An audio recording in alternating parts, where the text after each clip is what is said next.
welcome to the Paramedic AF show. I'm Daniel, And I'm Michelle. and we are back. Sorry, it's going to be a day or so late. We had a busy week, and doing the video release and stuff kind of set back a little bit. So Doing the video release of Denver was so much fun, it, though. it was pretty fucking awesome. And apparently it was horrible to edit and try and put everything together. Well, it wasn't that it was horrible to edit. It was my computer, which is a cheap, out of the box HP device that just does not have the power to process gigabytes of video stuff fluidly. Yeah. So it would have been done in probably at least half the time, but we're on the Dave Ramsey budget here and just kind of making do with what we got. Hey, it's okay. Well, not just that, but we've also had a lot of development and changes in our lives, life, whatever. Well, not to mention just an absolute shit sandwich of a schedule this week. I mean, I had, yes. I think between, what days was it? I don't even know anymore. It was Tuesday, Wednesday, Thursday. Across those 3 days, I had maybe a collective 10 hours of sleep. Yeah, something So like I was not in the best place. that. Yeah. And, yeah. So anyway. But then we're we have a few days off now, so that's quite nice. Yes. Quite nice. So we're back, and we're kind of jumping on our little April bandwagon. Yes. We are going to start. We told you guys we were going to start with the book introduction. So Michelle is going to introduce our book of the month. So, as I already posted on the EMS 2.0 page, the quote unquote April book of the month that we're kind of reading along with. Well, Daniel hasn't read this one. We're actually alternating months to kind of give some really good conversation. But anyways, I posted a picture of this on the page, but I'll read it out for everybody if you haven't seen it on the page. The title is Life and Death Matters. The small, what would it be called? Subtitle? Yeah. The subtitle. How paramedics act decisively in the chaos of pre-hospital emergency medicine. And this is written by Samuel Adams and Christian Adams. Now, I know it says paramedic, and throughout the entire book it pretty much references paramedics, but this legitimately could be applied to basics, EMRs, paramedics, CC. I mean, pretty much anybody. I mean, yes, the actual decisiveness of treatment and stuff changes when you go from EMT to medic, but this is applied to literally anything.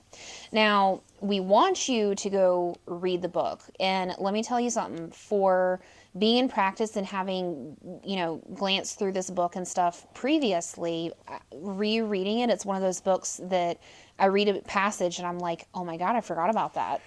You'll find that, this happens as an EMT, but especially as a medic, the further along you get, your perspective continually shifts. So every time you reread something or rewatch something, I'm saying this to you directly, not just to the people listening.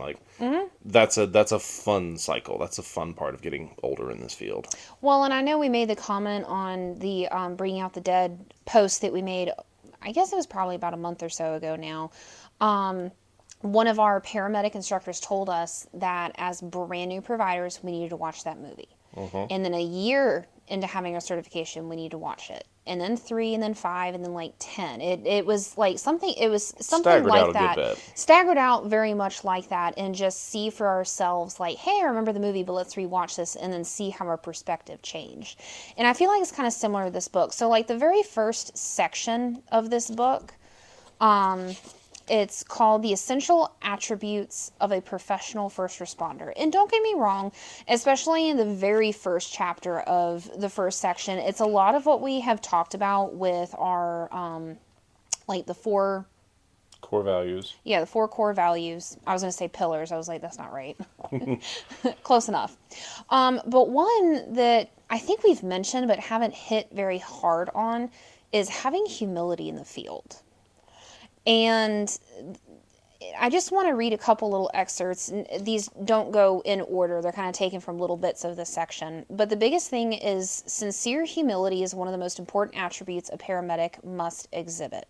Or For this purposes, I'm going to read it word for word, but you can take paramedic and make it anybody. But the thing that it talks about is when a provider has fake humility, because it can be destructive when you treat somebody, but it can also be destructive in your personal life because it doesn't allow you to develop and grow. So here's an exact excerpt. This is dangerous because fake humility is lip service. In practice, you sit and listen to constructive criticism respectfully, but in your prideful arrogance, you do not consider what someone might be saying to you. True humility is such a key attribute for growth because it requires you to understand that there's always more to learn. Because there are many avenues to learn new information, you have to be open to all of them. Whether it's taking new classes for education, reading personal study, or other people's constructive criticism. It allows personal growth, and without personal growth, you will continue to treat people the same way you always have. You don't know everything, and you certainly will always have room to grow. Recognizing what you don't know is the foundation that needs to be laid in order for success to take place. So, like, I can totally understand and see, like, I guarantee you 100% of us in this field say we have humility. But what happens and what is, someone's posture, our posture, when we go into, let's say, a call review or, a QA meeting, and, you immediately, whether it's internal or external, get on the defensive and you're like, well, I did the best I can. But did you really? And don't get me wrong, there are going to be times that you do the best you can and you did make the right decisions. But that's not going to happen 100% of the time. I think it also we see a lot though with not even formal call reviews and critique, but in how we project ourselves as providers to other people. Mm-hmm. And I see a lot of when I look back over the last 12 plus years and think of all the people that I have seen repeatedly over the years at the ERs, in the ambulance bays, and the way they all talk to each other, the way people present themselves to their coworkers, to new people, to people from other services, and the tone is very. I mean, we're all a bunch of alphas in this job, so we naturally want to show how big our dick is, figuratively, but it just kind of gets to a point where it's kind of like the emperor's new clothes. Like, you think that you've got all this cool shit and you're just strutting around like you're all that in a bag of chips, but there's always somebody who's better than you. There's always, always, always someone who's better than you, more proficient, faster, more knowledgeable, all of it. And so instead of walking around with that kind of tone, like, how about it's hey, how was your day? What kind of call did you just run? Taking an interest in people demonstrates genuine humility. Sorry, that was just kind of a little tangent. No, you're good. And honestly, it's another little excerpt, but it kind of applies to this one. So here's another short little reading from a different section of the humility. It is recognition of your own flaws and imperfections. If you practice and run your calls in a way that you're always trying to learn something new from a call, or in your case, what Daniel's talking about, a person, and you're in constant state of practicing reflection and self-reflection and trying to learn from the different patients that you have, this will help develop your humility. Your confidence increases because you understand that you need to stay in front of the game.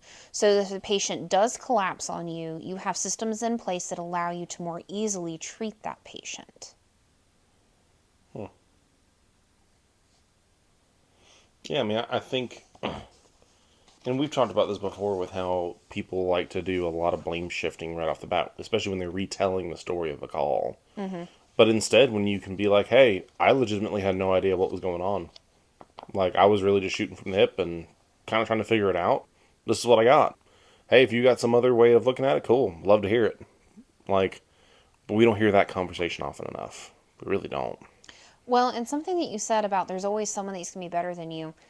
Like we've also talked about with the whole, like, bettering ourselves, there is not a single person in this field, even some of our favorite people that are amazing at their jobs. No one is 100% the best at everything. It's literally impossible. You can't know everything. That's why doctors have specialties, and even doctors fuck up. Like let's just say for shits and giggles, not literally, but let's say you are the god of respiratory calls. Well, you're not you can't outdo me on a cardiac call. Like, even the most fucked up cardiac. You know what I mean? Like, there's Yeah. always, even if you're great at one aspect of it, everyone has a weakness. And no, I'm not saying Daniel thinks that he's a god of respiratory calls. No, I love I'll respiratory tell you calls. flat out, I'm not. No, I love respiratory calls, but just like as an example, like everyone is going to have a weakness. And yes, we should be working on developing and lessening our weaknesses to become like better skills, but there's always going to be somebody that can do something better. Yeah. Even if it's, how to wrap your EKG cords so they don't get tangled. Like, just there's always going to be something. Okay, that is my pet peeve right there. I have zero, as far as I can think, I have like zero OCD moments of any kind when it comes to work, except for that. I am a Nazi about how to wrap my fucking cords. I love the way I wrap my cords because if you just grab You don't them. do that figure eight shit, do you? No. Okay, good. The way I wrap my cords, if you just pull them by the stickers and the two little things, they come out perfect, untangled, and you can just lay them on the patient. It is beautiful. I'm sorry, I sidestepped. The one other section that I want to hit on that I think is super important, especially for new providers and students, is it's a section that's literally titled, "What Drives You?" And the biggest thing, like when you're asked why you came into this field, pretty much everybody has a blanket answer. I want to save people. Oh, I saw something cool on TV that got me interested. It's like, that's great. I knew somebody. I saw something. Yeah. Yeah, which, don't get me wrong, is great. But let me read like this little kind of excerpt for you. You have to get past the cliche of we want to help people. Of course you became a paramedic because you want to help people. The problem is that this answer will leave you lacking. This answer will not sustain you when you become tired and run down. It starts with wanting to help people, of course, but you need to elaborate. You need to try to to come to a better understanding of what drives you. That answer will motivate you to become better. If you have a better understanding of why you became a paramedic, you will find it self-motivating. And the way to develop self-motivation is to understand why you want to do this work in the first place, like deep down. So this motivation can be anything from I want a larger scope of practice. It can be more pay, more job opportunities, more benefits. I don't know, it's going to be specific to the person, but it's going to help with self-motivation. Well, he really hits the nail on the head there because, I was one of those ones who started out that way. What way? And with the, wanted to help people. But there was a fascination with, like, the mechanics of the job. It wasn't just this, I want to be a superhero, none of that shit. But the actual mechanics of the job and what we were doing, not just the medicine, but, like, all around what we're doing in this job was always fascinating to me. And like you were saying, with moving up, and I've always had the policy of, whenever I move a job, it's one of two things. It's either a furthering of my career and of my skill set, or it's finding a lateral move that's more conducive to my personal life. Mm-hmm. That's always been, and I would say that latter choice has been in the more recent years of my life, as my personal life has become a higher priority than the work life. That's fair, because I know we talked about how we got into this field, and I just wanted to use it as a stepping stone for like nursing. Yeah, not so much going down that path, but like I fell in love with the emergency medicine, and I want to know more. Like, oh my God, the timing of everything, don't know, haven't decided. I haven't hit my years of service or anything like that yet. But like some of the stuff that the critical care medics have to know and be able to do, and like they have some sick as fuck patients. Like, I just love I love medicine.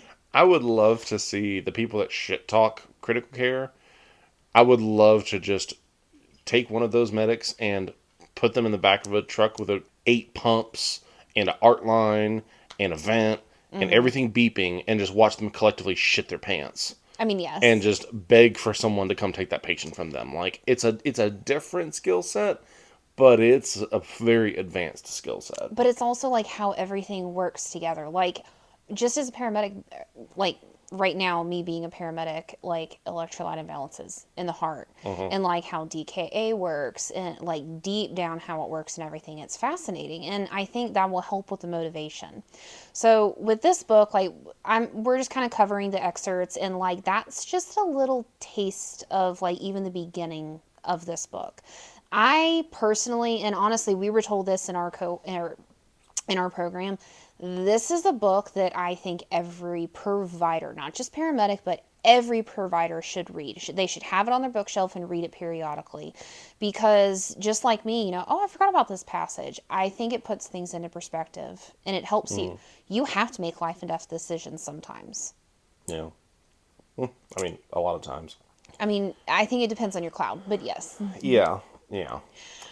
But So, go ahead. no, I mean, is there anything more I know you were done reading excerpts. Is there any additional thoughts you had on that or anything?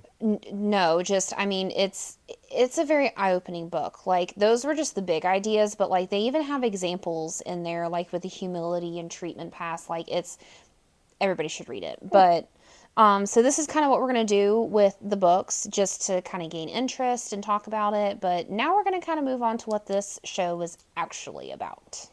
So I was kind of chewing on this. For people who know me personally, you know that I'm very much in the entrepreneur space. I do a lot of reading. I consume a lot of content from various entrepreneurs, and I really keep my head in that space. And one thing that I want EMS 2.0 as a whole to do is kind of bridge the gap between the first responder community and the entrepreneur community. Because I really firmly believe that as medics, we are truly cut out for being entrepreneurs. No, not everybody has to. And I think we've talked some before about how there's different kinds of people in the workforce. You have your craftsmen who do one thing, that's it, that's all they want to do, and they love it. You have your mountain climbers, your people that want to constantly be reaching new heights, doing new things, bettering themselves, and achieving continuous new goals, both monetarily and personally. And then you have your freedom fighters, the people who just want enough money to say fuck you and do whatever the hell they want. So this episode I wanted us to go through both some negative and positive attributes that I don't know if I necessarily say we acquire from this job. I think it's a little bit of a mix. There's certain characteristics that we cultivate and becomes part of who we are, and then there's some things that the context of this job just brings out in people more. Magnifies. Yeah, it's obviously you're responsible for any growth or change in your life, but the environment you're in does play a role in your development as a person, and there are certain negative things that we natively tend to in this job, and it's important to call those out and we want to talk about those. But there's also so many positive attributes that we don't talk enough about, and we don't have enough people connecting the dots of, hey, here's how, because when you hear people who've been in this job for so long and they're so tired of it and they're so burned out, but they're like, well, I don't know what else I do. Well, that's kind of what we want to talk about here is what are the things you can take from this job that will carry into whether it's an entrepreneur space or another industry, another entity, whatever. It's kind of what we want to achieve here. So we're going to tackle the negative stuff first because you might as well just eat your salad before you get to your steak. Well, and we're making a happy sandwich instead of a shit sandwich. We are. We start like Michelle pointed out earlier. We started with something happy-ish, serious, and we're gonna kind of dig through some shit. But that's what we're here for, and hopefully that's what some of y'all appreciate about this is we're not afraid to talk about the shit. This is the part of the episode that is the grandma that fell between the toilet and the bathtub mid shit, and there's just shit everywhere. Yep. And we got to wade through it. Yep. And then we'll get to the happy stuff, which we again, don't talk about enough. And there's more of those. There's more positive attributes. Okay, like one more, but still. Anyway, so the first negative attribute of being a provider in EMS is an inclination for instant gratification. I was about to say, I feel like that's more like, I think that's acquired in the field. That's not necessarily something that people come into, at least not at the beginning of their student ride times. Like, they may be a person that wants instant gratification, but they don't know that they can get that from the field until they're, like, actually in it. Yeah, and it comes in a bunch of different forms, and not all of them are bad per se. Like, that's one thing I enjoy about cardiac calls when I actually have to give meds for them. And respiratory. Yes, I yes, love respiratory calls. That is a instant gratification. I it mean, is, for the job. and it's not a bad thing, but everything has two edges on it, Yeah. and Double-edged sword. yeah, we tend to be very crash and burn in our lives in this career. Like, it's very difficult. Shit, I mean, go look at a day room at just about any station that you're at.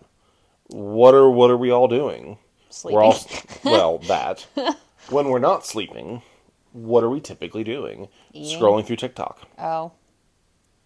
just chasing the cheap. And listen, when my brain is like completely shot to fuck, like, yeah, I'm gonna sit down and I'm just gonna scroll at Facebook Reels. Was always my I've not been a TikTok addict. I just don't. YouTube and now Facebook Reels are kind of my addiction. But people, you can't even have a whole conversation with them because they want to sit and scroll through fucking TikTok. And we've just gotten used to, as an industry, chasing the dopamine hits over and over and over because we're so worn out by the shit around us that it's like our escape. We have to have that little cheap escape out of it. I'm not saying you can't watch fucking TikTok. Like, the point is the emphasis. How are you using your time? And we're usually doing it in ways that it's instant gratification. We want that cheap hit to make us feel good in that moment, and then just carry on with it. You're making a face. I'm kind of curious what's rolling around in your brain. We Well, have, mind you, we haven't talked about this. I just threw this list together, and we're just kind of shooting from the hip. Like, oh, I was just thinking that a nap would be very nice instant gratification when you're sleep deprived and you get that, like, solid, like, really good 30-minute or 90-minute, like, the perfect sleep cycle, like snoring, drooling, like, down the chair, like. see, if I hit the 90-minute mark, I wake up like Rip Van Winkle. Like, what year is it? But it's a complete sleep cycle. So usually, although you Yeah, wake up like that, you shouldn't feel bad, per yeah. se. But I think in general, this is just one, and it's a minor thing, but I think this is something that we have kind of a problem with in our job. It's a chronic lack of understanding about dopamine, and I know I harp on this a lot, but, and I mean, I have an infantile understanding of dopamine compared to what there is to know about it, but it impacts every bit of us so much, and this is one area where we just love that instant gratification and those dopamine hits, and it sucks. Well, the dopamine exhaustion is severe. It's Because, fucking like, real. well, I know I have this problem, not even with, like, social media, but, like, especially when the ADD is strong and I'm having, like, a really bad neurodivergent day, like, I literally can't focus on anything. I have to have, like, 10 things going on at the same time to silence my brain. Yeah, yeah. And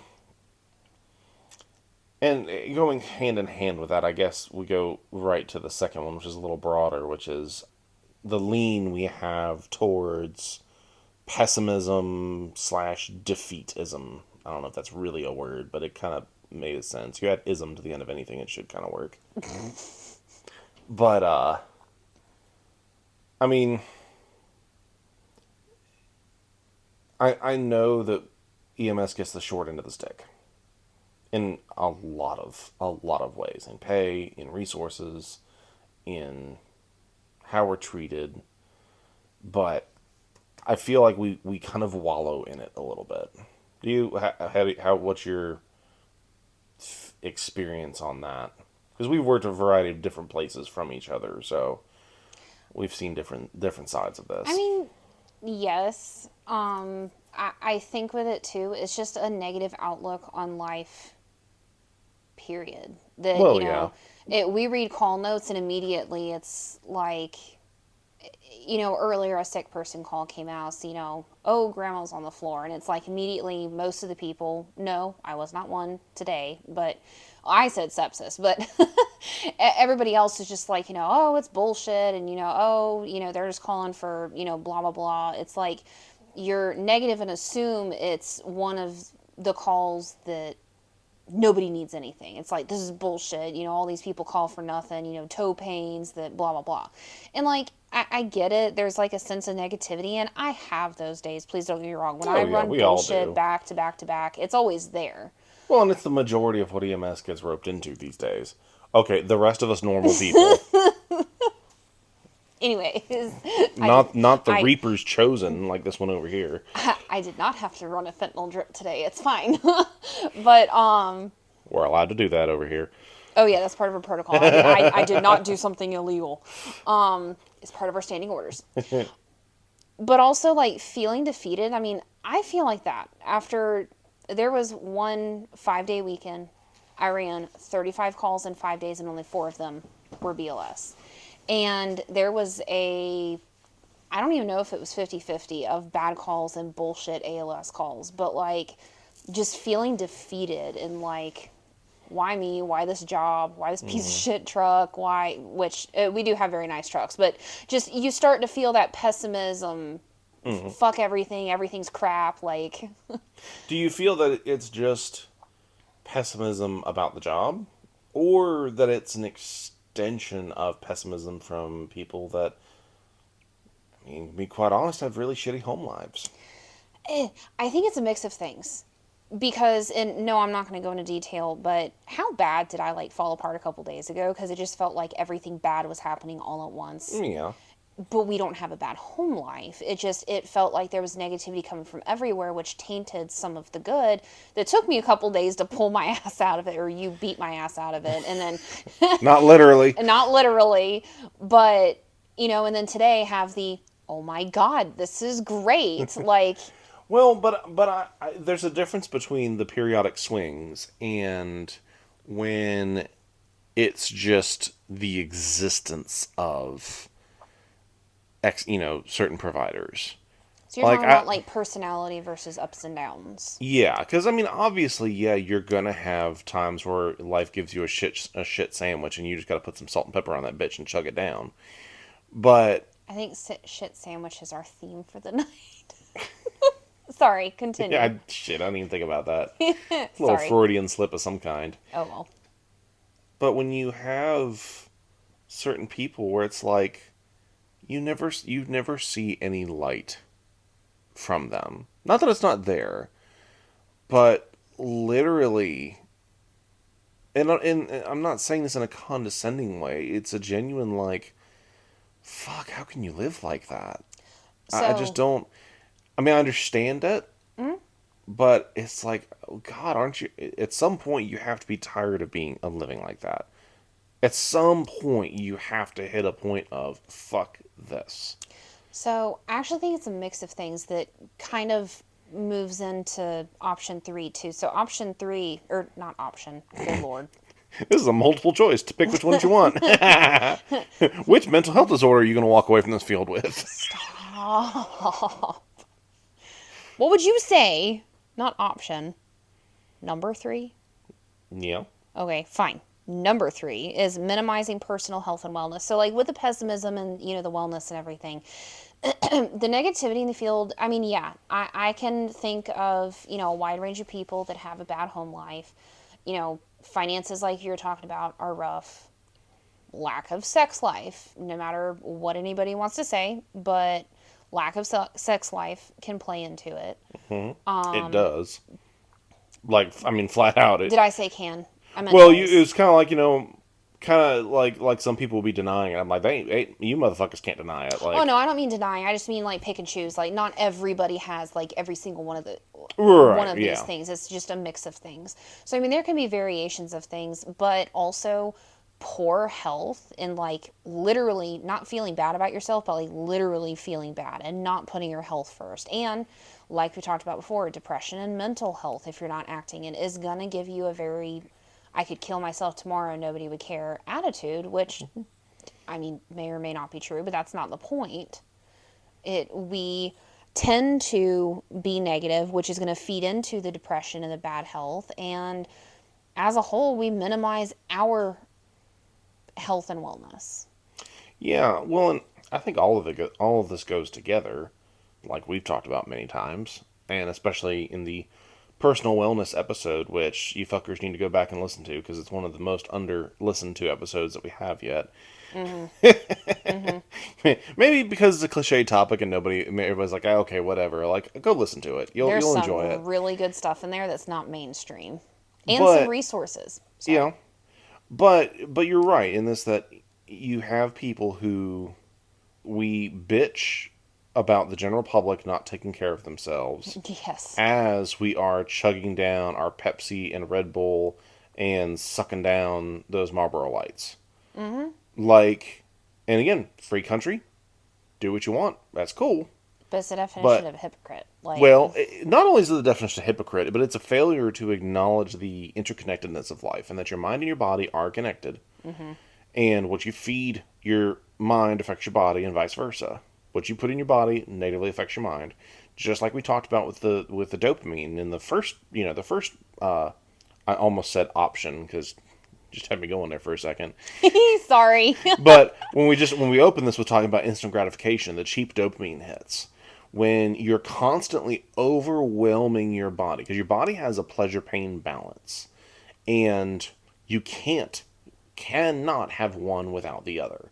So what usually happens is if they go for those cheap dopamine hits and their body gets so many pleasure signals that it starts to run out of dopamine. Short term it rejuvenates, but it short term runs out of it, and then it's like a hangover. The hangover from that is fucking horrible, and there's so much science behind it. Go read it. We'll have another book, a whole book study on that specifically later, but when your body is in a constantly dopamine overloaded state, it's gonna fuck with your head because eventually those dopamine hits stop working. And so everything that you're doing to try and make yourself better to mask the symptoms is only going to make it worse. It's going to make that dopamine hangover worse. It's going to push you further into whatever depression you were already in or dealing with. And you're going to build up all of this toxic energy that you're inevitably going to start spewing around to everybody around you. You're either spewing it around to people or you're sucking the energy from other people. My favorite expression is an energy vampire. I think we've referenced it a couple Yeah, times. someone who just walks in the room and you're just like, oh my god. And they literally suck all of the life and energy out of you and everyone else in that room, and, as well as most of the oxygen. Oh my god. What? They're Dementors. Okay, for all you Harry Potter nerds out there, there's a fun one. How did I not make that connection earlier? I didn't even think about it. It's perfect. But honestly, that kind of leads into 1, 2, 3. Okay, 4. I didn't put numbers on them. Sorry. I had to count. It's next dash. Yeah, next, God. Trauma bonding and isolation from genuine help. So, like, all of this literally culminates together. So, like, for example, because everybody knows at EMS, the joke is EMS stands for extramarital sex, because if you're not getting it at home, you're depressed, you have a bad call, you start trauma bonding with your partner, boundaries start getting blurred, and then you start doing some other stuff. Well, if partner at home finds out, then that's going to make home life even worse, and you're turning into like this horrifically vicious cycle. You're ignoring your health, you're ignoring your mental health, you're getting more pessimistic and negative. So you start looking for those dopamine hits. I mean, is anybody starting to see a little circle here? Well, it's not just. I mean, that's a very outright destructive example of trauma bonding, but it happens just in how we make friendships. If you sit back and think about, and this is again, this is a very generalized statement meant to make you think, not meant to shit on you or any of your friends or whatever, but just think about all of the friends that you have in EMS. What is the extent of your relationship with them beyond the job? When you get together with them, and there's a difference between people who are legitimately passionate about medicine and they want to talk medicine and they want to educate, they want to learn from people. I love medicine. That's a whole different thing. But I'm talking about when it's all just, oh, we want to sit around and tell war stories, or we just want, talk about this and all of the politics and the drama and the everything, and that's all. Okay, what is your relationship with these people beyond that? That's not meant to be a rhetorical question. It's a legitimately, like, what is it? Because a lot of times we're so. I mean, I can speak from my own experience much, much earlier in my career when I was a brand new medic. I was going through a divorce. My social world was completely restructured, and work was all I had. Work and my son were the only relatively stable. He's stable, is more work. You're not. You weren't stable. Well, as far as like the anchor points in my life. I meant mentally, but Well, yes. no, never. But my relationship with my son was a fixed anchor point that never that like it was always good. It was always solid. And for a while in that transition period, work was about the only stable thing outside of that I had. So I really I'm saying this from experience, not as a pontiff of any kind, that this trauma bonding can be dangerous. You can make some wonderful friends. Don't get me wrong. I have met some of the most wonderful human beings Some of our doing best this friends. job. Yeah. Yeah, I mean, us. Okay, It's not all bad. We didn't meet because of the job, though. Like, No. you made fun of me. That Yes, was I our did, introduction. and I still do. But Shut up. anyway, But that's also not how we met. Like, it no, no, was a no. point of commonality, but that's not what started our relationship. But the point being that it's not that you can never have a good relationship of any kind with people in EMS. Well, yeah. It's just evaluating what is the nature. Because I had my same group of friends, and to this day, if I'm going to get drunk, that's the group of people I'm going to do it around. And it's about, now it's down to like 3 fucking people. But But at the still. time, it was a little bit more. And, no, I was not a functioning alcoholic. Some of them probably were. But, anyway. But that was the extent of it for a lot of those other relationships. And when you start to take your life seriously, you realize, it's really not. It's really not that good. And when you actually need help in your life, the only people that are close enough to give you any help are the people that are just as fucked up as you doing the exact same shit. And there's a time and a place for that camaraderie.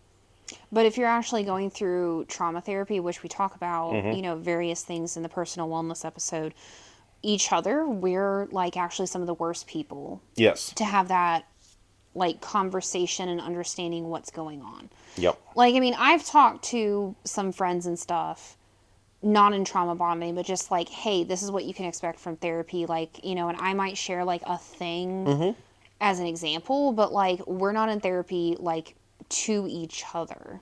It's just kind of like that comfort of like, hey, it's not some scary thing. Like, here's what I experienced. You're good. Like, it's going to take time. It's almost like a reassurance that it's going to take time. You're not alone, but it's okay. But you need to go see somebody else. Like, you need to see a professional. Well, and especially if you're both at different points in the process of dealing with stuff. Yes, not the Like, same. That's very true. because, like, I've had a couple of people who I've been with them on their first dead body. To me, it's like ordering a pizza. It's another day. I have seen so many dead Yeah, bodies. that it No doesn't disrespect to phase. anybody. I just, my brain's literally anywhere else. But for them, it's a serious moment. And I'm generally not one to get all up in the feels or whatever. But, when it comes to those kinds of things, like, I'm okay sitting back and be like, hey, how does it feel? Tell me what you're thinking.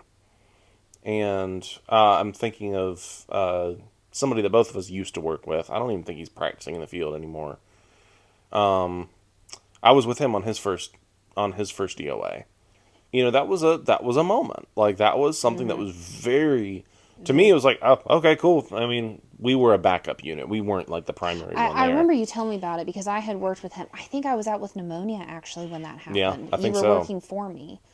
So we went, and he and I responded to this call, and we were a backup unit. We were not the primary unit on the call, and we got there, and they were pronouncing him. So we walk in and say Time of hi. death. Yeah. Yeah, like, hey, what's up? You guys good? You need anything from us? And no, actually, they were in the. I remember now. They were in the middle. They were actively working him, but went ahead and got orders to, like, the fire department started. Somebody they had started working on him, and then right after we came in is when they discontinued everything. Gotcha. And so he got to see that process of, Oh, we're making the doing decision of something, death. we're Yeah. and then nope, we're Just done. kidding. We're done. Yeah. And that was an interesting moment for him. And he's a young guy too, so I mean he's practically a baby compared to me. I'm just a baby. But those are moments where you can be helpful to someone. That's a time where you shouldn't be like, "Yep, well, suck it up and deal with it." See Like, that's more but that right there more strikes me as like I'm going to mentor you and guide you down the appropriate path, not I'm going to be your trauma counselor. right. But that's what I was saying is it just depends on where you are in relation to each other and what you're dealing with. Because there's something like this I've made peace with. Yeah. Like, I mean, I'm not gonna say I've never been upset by a dead body, because or just by a patient in general. Um, I mean, I without going into details, I did have a pediatric call that no, I did not have to. I mean, the patient was still alive when they left my care, but I found out later that they didn't make it. And without going into the details of the call, because it's fairly recent, and people would be able to piece together the details. But it was one of those things where I sat down and I was like, I need to feel this for a minute, because that kid was not well. Like, was very, very, very not well. And everything went great on scene. Everybody did what they were supposed to do. Like, no regrets about that at all. But I sat down and I was like, I got the phone call the next morning that the patient didn't that the patient expired in the hospital. And I just kind of sat there and cried for a little bit. And God, I'm gonna get emotional talking about it now. But I was like, this was a little kid, and the patient deserved to have a stranger cry over this, because he didn't um there's not a lot of people that have gotten to meet this individual. And so a stranger who was a part of that experience, the kid deserved to have somebody cry for him that didn't know them. And you know what, and it's okay, because I felt it. I sat there, I cried for a little bit, talked to a few people, and that was good. Just moved on with it.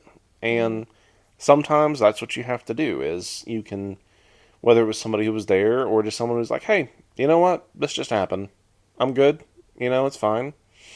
But But that's also why you shouldn't isolate from genuine help. agreed. Agreed. Even if you're talking to, a coworker who's like, your initial contact, who's like trying to, like we said earlier, mentor you and then guide you to, hey, if this affects you, we have, the fast crisis team, or, maybe you need to go to trauma therapy. And I think for us, we're kind of already a step ahead because, we're in trauma therapy. But, Right. but, Well, and I also, and this is something you and I had talked about too, I don't have an exact date on it, but my full-time career in EMS is not gonna. There is a cap on it, and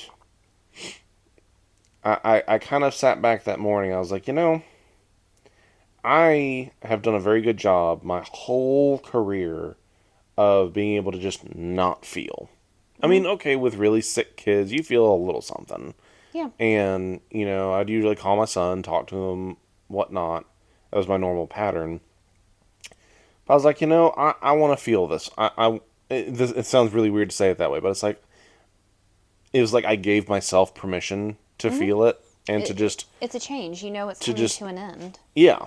And because the reason I was so focused on not feeling, not letting those feelings stick is because I knew that would bring my career to an end if I got in the habit of letting those feelings stick. And instead being able to say, you know what? There's an end to this. No, this isn't something I'm going to fall apart over. It's not a, life-altering experience in that sense, but this is sad. Like, this is a truly sad thing that happened, and I should feel this. This is okay. So at the end of the day, what it really comes down to is we should focus on having good quality relationships with people around us, and relationships that are going to be beneficial to us for when we actually need the help, when we actually need to talk about stuff. The final, quote, negative attribute that we have in this section is an underemphasis on integrity. And I don't want this to sound like it's turning into a sermon or something, because it's not. We've all lied about respirations. Sorry. Every single one of you has. Don't even. We have all 100% lied. Today. Or that patient that, was talking fine, breathing fine, warm, pink, and fuzzy, and the O2 sat's reading 87, but they're totally not symptomatic for that. Sure, they were satting 94. Never done that before. I can't handle your fucking description of people are warm, pink, and fuzzy. Okay, listen. All right. So, time out here for a second. So, when I was going through EMT school, I was always told when it was time for skin assessments, you want a human to be warm, pink, and fuzzy. Okay? And I thought it was funny too. I thought it was really fucking weird. Until I had my first DOA. And the first time I touched dead person's skin, I was like, I fucking get it. Okay, but Live people are fuzzy. But I've touched dead people too, and just your description is. Ugh. But live people are fuzzy, not Ugh. hairy fuzzy. There's like a hum. There's like a something about live skin that's so different. He really is a vampire that feels the humming of the blood under the skin. Oh my fucking god! I'm talking about the cells, not the blood. I mean, blood is cells, but that's not the fucking point. Anyway, I'm concerned for my safety. we were talking about underemphasis on integrity. Sorry. So I know I already read 2 excerpts of the book at the very beginning of this podcast, but this actually brings us, especially because integrity is something that's kind of hard to talk about.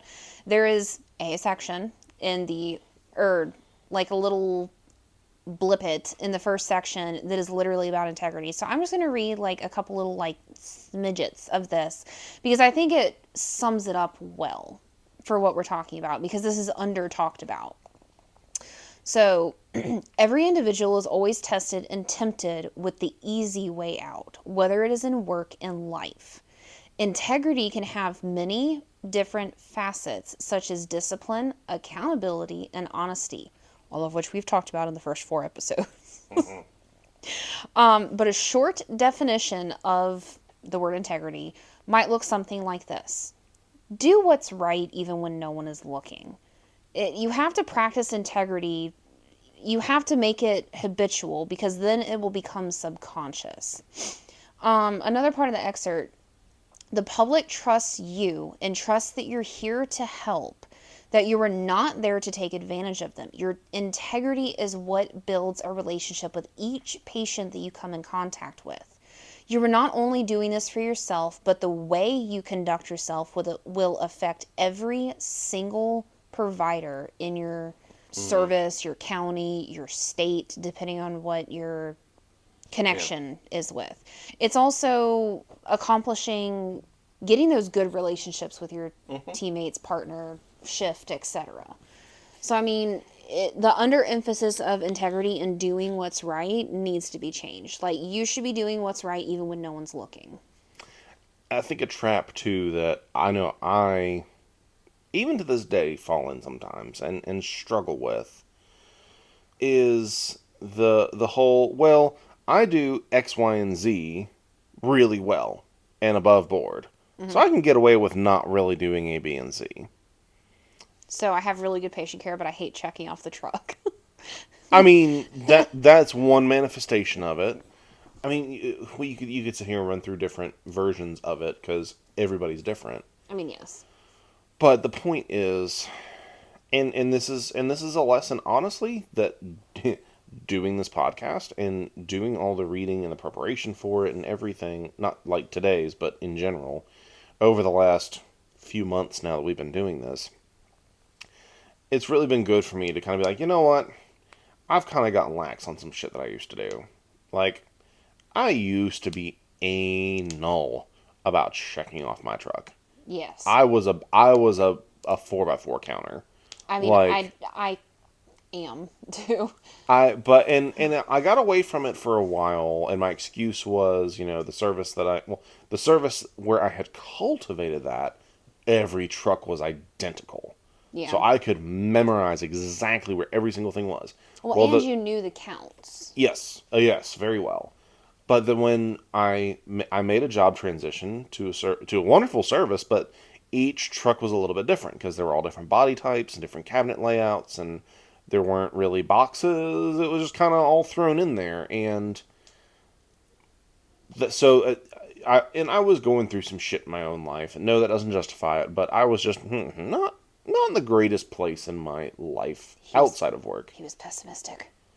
Yeah, oh, very. I mean, Yeah. it was a mix of a lot of very heavy, family shit, relationship shit, and COVID hit on top of all of that, and I mean, it was just A hot mess, yeah. yes, it was. Pussy shit sandwich. I'm Sorry. I'm very glad that a lot of y'all didn't know me back then because I've changed a lot over the last few years, and that was a very rough year. Not even because of COVID, just a lot of shit happened. But anyway, he keeps telling me this. I'm really glad you didn't know me back then. I mean, there's still certain parts of me that I wish you didn't have to know, but we're figuring it out. Stop. But don't make my teeth itch.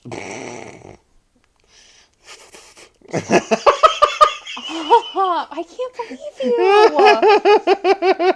you. Anyway, inside joke. Y'all just have to deal with it. He broke the OCD. I hacked it. I did not break it. He broke it. But Continue. anyway, I have had to come to terms with, there's certain things I need to get back in the habit of doing that I used to be really, really, really good at. Well, it's very eye-opening, and I mean, kind of making ourselves naked out there by putting out stories and examples and Well, yeah. emotions. Well, but also thinking that, hey, if I'm going to be preaching this shit, I really should be doing it. I mean, yes. And it's Because not we like, want to get rid of the hypocritical people. well, but exactly, so in that sense, it's not like, oh, I have to preserve this public. No, my image is whatever it is, but Daniel I wanted really, to. What he talks about, Daniel really is this person. Like, he is 100% this person all the time. But I mean, like in the best way. But like I want to, if I'm gonna step out there and make the statements that I do, I should be willing to back it up in my own life, in my own practice. Because if I can't do it, then I should not be expecting it of anybody else. If my dumbass can do it, if my dumbass can give a shit enough to embrace these beliefs, philosophies, teachings, whatever the fuck you want to call it, and if I can actually make some changes in my life, y'all's asses can do it too. Like, straight up. Didn't we talk about how, like, our internal monologue should be, don't talk bad about yourself? But it's not. But I mean, I'm partly being facetious. But I'm also teasing you. How about you make that a positive statement? My beautiful, happy, smart self is able to do it, so all you beautiful, happy people can do it. That does not sound like me. No, it really doesn't. I love Anyway. it because everybody I get such a rap for being Mr. Positive, but I'm like, y'all don't really get it, do you? Like, I don't want to hold hands and sing Kumbaya. He just choked on his own words. Well, I was gonna edit that out, but I guess I'll leave it in now. But anyway, we kind of got sidetracked a little bit by it. I mean, it kind of all goes together because you were wanting to implement having more integrity by reverting back to the good habits that you had in trying to smash out these negative attributes that we all develop over time. Well, I don't necessarily say we all develop it, but we all just we interact with this quite a bit. Whether we personally experience it or because I mean I work with some people that they're probably just a clone of Jesus when it comes to how they approach their documentation and patient care or whatnot. And I'm like, bro. Like, oh, I couldn't quite count those exact respirations. It's fine. Just guess 16. I mean, I usually go like 18 to 20, but it's fine. I do too. Hey, my guy today was breathing like 14. It was great. Anyways. Yeah, did the end title tell you that? Yes, it did. Now, that's fine because that is an accurate representation of respirations for the most part. If you have good waveform, it's good, accurate. It was beautiful waveform, but thank you. The Paramedic AF show is property of the EMS 2.0 project. The beliefs, opinions, and practices discussed in the show are our own and do not represent our respective employers. Please follow your local protocols, policies, and procedures at all times. All listeners are encouraged to research and self-educate regarding all content represented in this show. For more information regarding EMS 2.0, please visit our Facebook page for our website and social media links. Thank you for your continued support, and we look forward to you joining us next time.